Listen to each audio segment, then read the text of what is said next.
It's a relief. So yes, I will be telling you about the results of a second round of benchmarking challenges that we organized and executed as CAMI, by the CAMI initiative. And so you probably know that in metagenomics, there's a lot of computational efforts involved, and this starts from once you generate reads from a community of interest, you have your set of reads, and these are being assembled into longer pieces, so-called contigs, and then in a next step, there's tools called genome or taxon binning methods, which put these contigs together in bins that ideally would represent a strain-resolved genome or a grouping at a higher level taxon.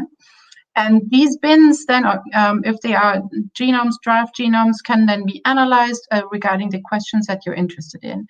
And then there's also a common category of tools which are called profilers, and these infer the nature and relative abundances of taxa at different evolutionary ranks that are present in the sampled community.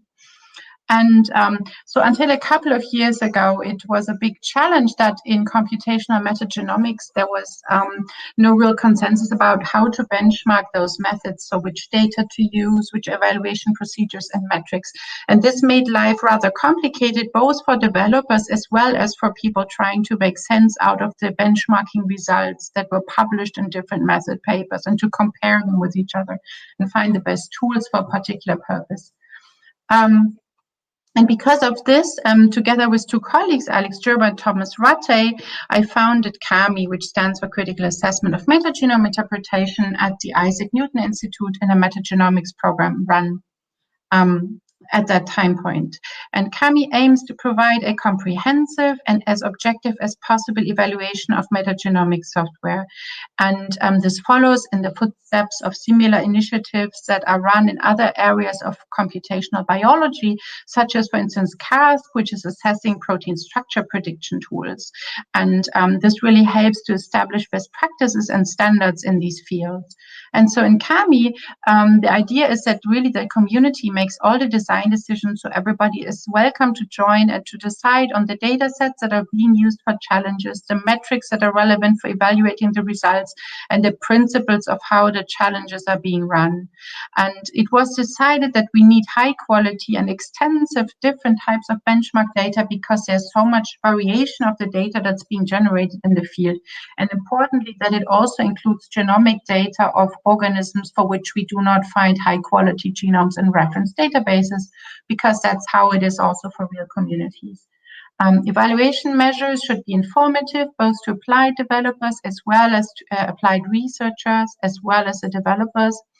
And reproducibility is a big topic. So starting from the generated data sets to the tool results, as well as to the interpretation of those results and the visualizations.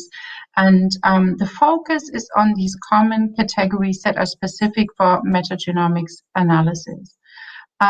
So these tools that are being developed and have been developed in the context of CAMI are released as software under open source licenses.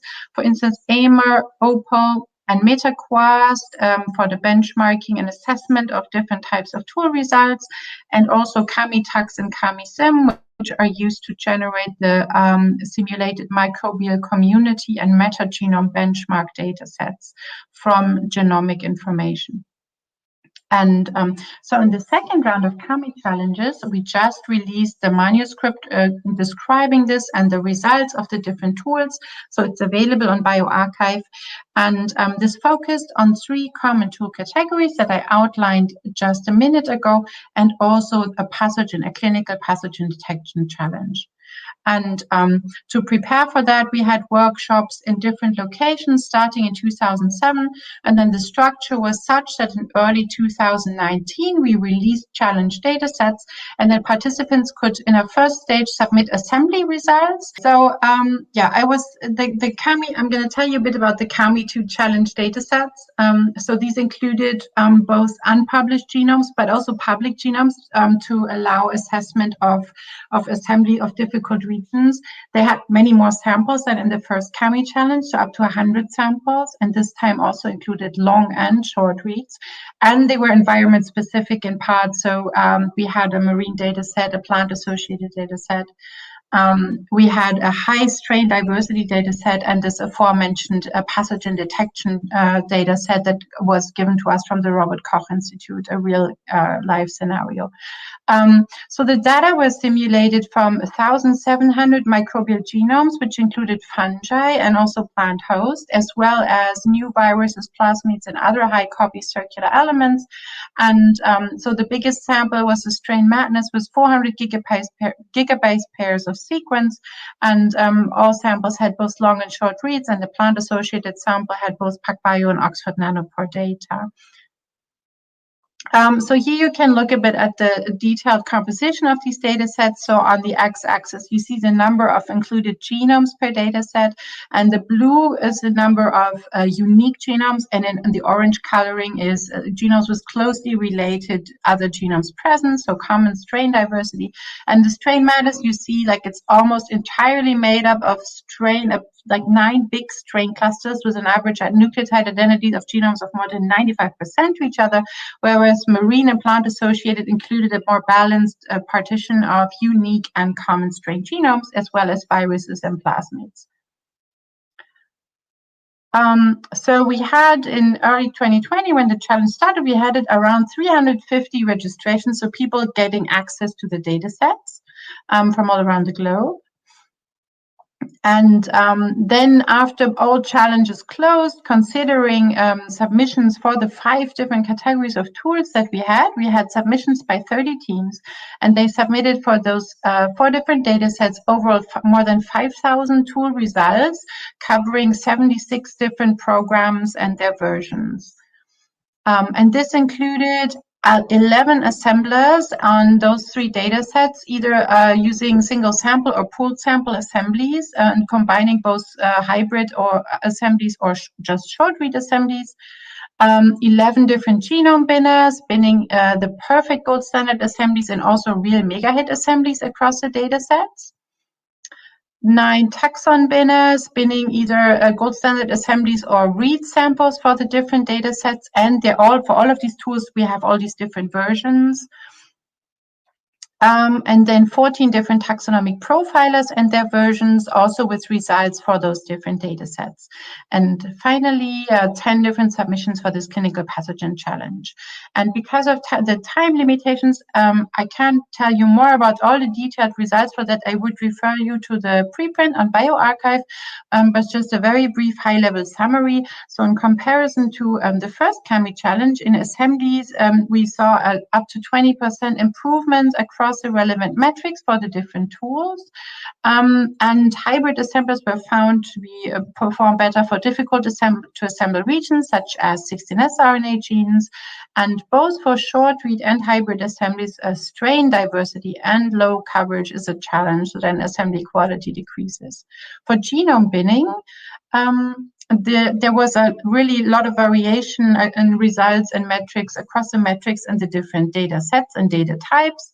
And in comparison to many single tool binners, the ensemble binners oftentimes provided a substantial improvement and performed best on data sets, but there were also some really well-doing individual binning tools.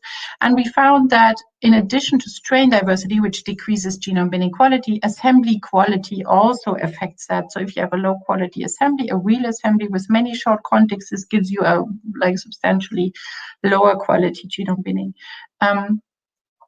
In taxon binning, taxon binners and profilers, we found that there's software doing really well across a range of metrics, and we also assessed computational requirements and memory, and so there's now software that's doing really well under these for these metrics across a range of conditions, and particularly profilers showed a lot of maturation. So while in CAMI I there were methods that were doing well in, for instance, in taxon identification, but others in abundance estimates, now there's some tools which really do well across all of these different tasks, which is really great, and they're also fast.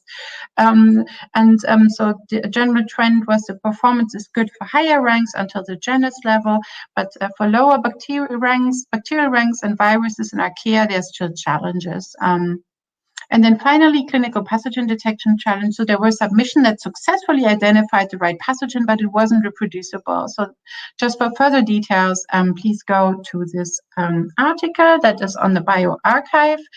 And with that, I would like to thank everyone who contributed to this enormous effort. So it was more than 100 people from 77 institutions that provided us with data, that submitted tool results, that contributed with evaluation metrics and general inputs and visualizations and ideas. And so thank you. This is a big effort of many people for many years.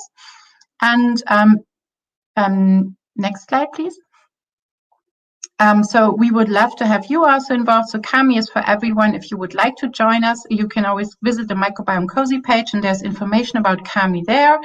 And you can follow also CAMI on Twitter, and just get in touch if you want to know more about how to benchmark methods, if you have ideas for new challenges. So next might be a meta-transcriptome challenge. Also, if you have data to contribute, we can work out models that does not interfere with your publication model, but still you can provide it to CAMI while the data is unpublished. So just get in touch. And with that, I'm finally at the end. I made it to the talks. Thank you very much for listening.